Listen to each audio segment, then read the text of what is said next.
So we have another example of how the no sports and politics is a myth, because Mark Teixeira, a 14-year MLB player, is running for Congress. Let's dissect his campaign, shall we? Some people might say, why in the world would you want to give up your life and go to Congress? What do you say to that? Well, first of all, thanks for having me, Dana. And the short answer is I love this country. This country is worth fighting for. Probably a longer version is, we're all called to serve. And I've been praying about this a long time and asking God, how do you want me to serve? There's so many different ways, whether it's in the military, have a ton of respect for our military, police, fire department, teachers, coaches, so many different ways to serve others. And for me, I might get a great opportunity in Congress. And so I'm an outsider, Dana, and I'm going to come in with fresh ideas and really common sense ideas to make the lives of everybody in my district, the Great 21 of Texas, just try to make their lives better, because government needs to be working for them. President Trump is bringing back the president's fitness test. Are you a fan? I love it. We spend way too much money in our country treating diseases and not treating the cause of disease. I'm glad President Trump is bringing back, and his agenda is working. When people need help, we'll give them help through the healthcare system, he says. One of the biggest battle lines when it comes to the president's tax cut and spending bill are the cuts to Medicaid, and the very real impact those cuts will have on millions of Americans, especially in rural communities. Nearly 12 million Americans are expected to lose health insurance with this bill. That includes almost 2 million in rural areas.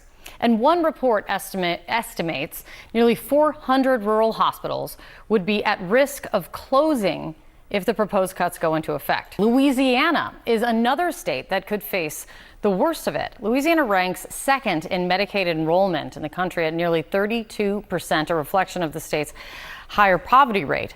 And there are 33 rural hospitals there. Missouri has the fourth largest number of maternity care deserts. We actually are surrounded by several maternity care deserts. That's defined as a county that has no or very limited access to obstetric services for their patients. If we were to lose that access, the birthing center here at Golden Valley, our patients would have to travel more than 60 miles to receive those services. And 4 out of 5 babies that are delivered in our hospital are covered by Medicaid. What exactly is he talking about? Medicaid is huge. It covers nearly a quarter of Americans and costs more than $800 billion. Huge. But this chart is total spending. Here's what the federal government's share has been. And it's projected to grow even more in the next decade. But the Republicans' big beautiful bill is estimated to cut the spending to here, largely by lowering the number of people covered. Medicaid really started small, so how did it get so big? And who's going to be affected? And while Medicare is funded through payroll taxes, just like Social Security, Medicaid is federal assistance to states running their own programs. Over the years, as states would expand their eligibility, Congress would often follow suit, eventually covering the disabled, infants and pregnant women in poverty, children in poverty, eventually children not in poverty, and even single working adults with lower incomes under the Affordable Care Act. It's estimated 8.7 million of these people would become uninsured because of work requirements and administrative barriers. And because the tax credits for the marketplace are not being extended, an estimated 4.2 million could lose coverage because it would simply cost too much. We spend too much on healthcare, he said in that Fox News interview. Okay, we do agree. How about a public option, Mark? Will you agree to that? I mean, obviously not.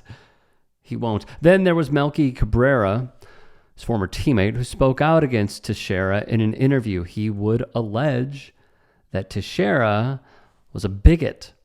On his Twitter, Mark Teixeira put out a statement which read he will be running to fill the seat Republican Chip Roy held until he chose not to seek re-election. He played up the Christian ministry causes. He absolutely glazed Texas Governor Greg Abbott and, of course, mentioned his MLB career. On the next slide, Tex will be quoted as saying he is ready to help defend President Trump's America First agenda, Texas families, and individual liberty. What does that mean exactly, considering what we know, right? You're going to protect them from this? Remember, the Wall Street Journal first reported the existence of this book back in July. They described how dozens of luminaries and friends of Jeffrey Epstein, including Donald Trump, wrote the child sex trafficker, quote, body messages, as the paper put it. They described Trump's intimate, cryptic icky message to Epstein, quote, framed by the outline of a naked woman, which appears to be hand-drawn with a heavy marker.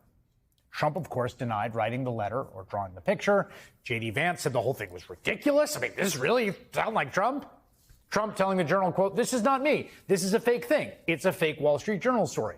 I never wrote a picture in my life. I don't draw pictures of women.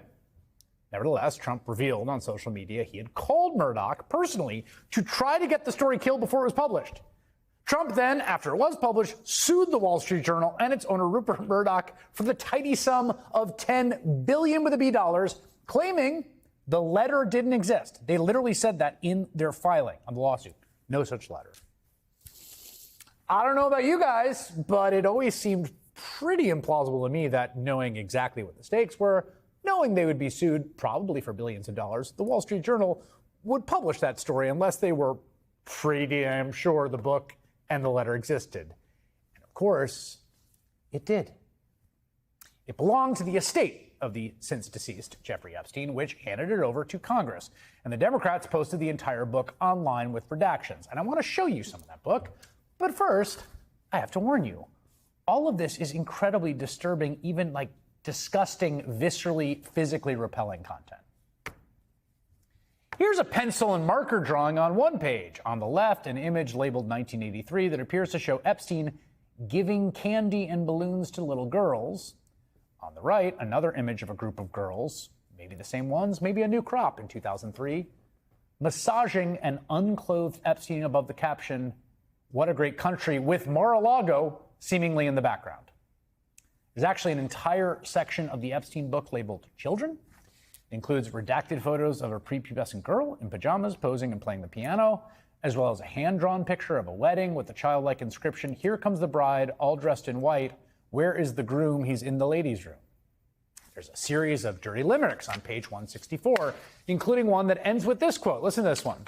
"Jeffrey at half a century, with credentials plenipotentiary, though up to no good whenever he could, has avoided the penitentiary." Ha ha ha. Big laughs, big guffaws. On the very next page is Donald Trump's message to his buddy Jeffrey Epstein, the guy that he spent a lot of time with. And it is, you'll be shocked to hear, exactly, precisely as the Wall Street Journal described. Take a look at this. The Wall Street Journal is reporting that it is a note from Mar-a-Lago member and businessman Joel Pashkow. It shows a poster board size check for $22,500 from Donald Trump to Jeffrey Epstein. A woman's face is redacted in the image. Below the photo is a note. That note reads, quote, "Jeffrey showing early talents with money plus women sells fully depreciated," name of the woman redacted, "to Donald Trump for $22,500. The Wall Street Journal reports this, quote, "The woman, a wealthy European then in her 20s, severed all ties with Epstein around 1997 and had no romantic relationship with either Epstein or Trump," her lawyer said. The lawyer added that she doesn't know Pashkow and has no knowledge of the letter naming her, which she called, quote, "a disgusting and deeply disturbing hoax." Clearly you're not. The statement continues. In Congress, Teixeira pledged to work with Trump to secure the border, grow the economy, and radical woke indoctrination, promote American energy independence, defend life and the Second Amendment, end forever wars, and strengthen the military. There's so much to pick from there. Like woke indoctrination. I mean, what does that even mean, man? What does that mean? And you're going to invest in promote American energy independence? Tell me about American energy independence. I'd like a long form answer on that, but hey, we'll see what he says at the debate. And you know what? He's probably going to win because of the gerrymandering that has gone on and gone further in that state. To be in favor of taking masks and going around and grabbing people and not issuing charges in unmarked cars and kicking them out of the country and flying there somewhere and not even telling their families. To be in favor of that suggests to me that you learn about what it is to be in a diverse culture, to appreciate differences, that all those years of Major League Baseball, all those different people you played with, Cubans, Mexicans, Dominicans, Canadians, on and on, Japanese, like all the diverse world beauty means to you. And when you see Donald Trump and you see the cruelty that he exerts towards people, you're saying that your smile from Major League Baseball, your chipperness from Major League Baseball was and that it didn't mean anything. And I'm always dumbfounded. Like, the beauty of sports is supposed to be, again, like the togetherness, the cohesion.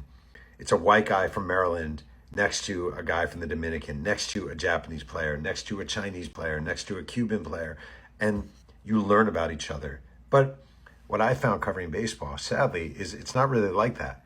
Usually the different groups sit together and there isn't as much crossover as you would think. And baseball is filled, overflowing with very Republican, very conservative lugheads who don't evolve, who don't appreciate differences, who think of America as a white Christian nation. And worst of all, the crazy thing to me about Teixeira is he idolizes Trump, and Trump is a athletic con man. He lied about being a great baseball player. He lied about his football exploits. He lied about one sporting achievement after another. And like, you're just going to back him. So you'll probably win because you're a crazy Trump Republican in Texas, but I hope you lose.